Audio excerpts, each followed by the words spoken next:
Hi అండి, గోధుమ పిండితో బిస్కెట్స్ చేశాను. ఫస్ట్ టైం టేస్ట్ అయితే చాలా బాగా వచ్చాయండి. మా పిల్లలకు కూడా బాగా నచ్చాయి. ప్రాసెస్లోకి వెళ్తే ఫస్ట్ అయితే ఒక పెద్ద బౌల్ తీసుకుని అందులో ఒక అరకప్పు గోధుమ పిండి 3/4 శనగపిండి వేసి ఉండలవి లేకుండా బాగా జల్లెడ పట్టుకోవాలి.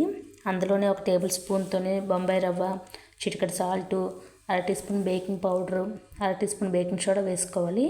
తర్వాత మిక్సీ జార్ తీసుకొని 3/4 కప్ షుగర్, ఒక 3 ఇలాచి వేసుకుని మెత్తగా పౌడర్ అయితే చేసుకోవాలి. నేనైతే ఇవి ఆయిల్తో చేస్తున్నాను. 3/4 కప్ ఆయిల్ కూడా వేసుకొని మెత్తగా క్రీమ్ లాగా అయితే చేసుకోవాలి, ప్యూరీ లాగా.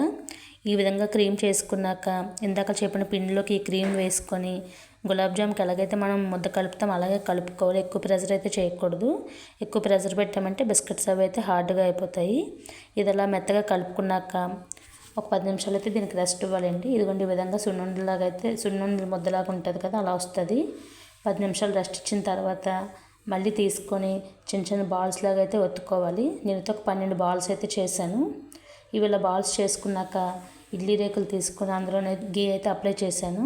గీ అప్లై చేసుకొని ఇందాక తీసిన ఉండలు కోవా బిళ్ళలా చేసుకొని మధ్యలో జీడిపప్పు కానీ ఆల్మండ్ కానీ పలుకులు కానీ మన ఇష్టం ఏం పెట్టుకున్నా కానీ బాగుంటుంది. లేదంటే ప్లెయిన్గా కూడా చేసుకోవచ్చు.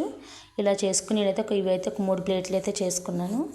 బిర్యానీ డేక్షా ఉంటుంది కదా, అందులో అయితే నేను ఇది హీట్ చేసుకుంటున్నానండి. అదైతే ముందే ఒక 10 నిమిషాలు అయితే ప్రీ హీట్ చేస్తాను బిర్యానీ డేక్షాని. ఇది ఇలా చేయడం వల్ల ఏంటంటే 4 పక్కల కూడా వేడి తగిలి బిస్కెట్స్ అవి ఈవెన్గా కుక్ అవుతాయి. నాకైతే కుక్ అవడానికి ఒక 20 నుంచి 30 నిమిషాలు అయితే పడింది. మధ్యలో అయితే ఒకసారి నేను చూశాను. ఇది ఇలా పూర్తిగా కుక్ అయ్యి చల్లారిన తర్వాత నైఫ్తో ఇలా టచ్ చేస్తే చాలా వచ్చేస్తాయి.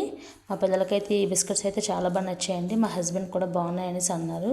మీకు ఈ వీడియో నచ్చితే సబ్స్క్రైబ్ చేసుకోండి ఫ్రెండ్స్. Thank you, bye.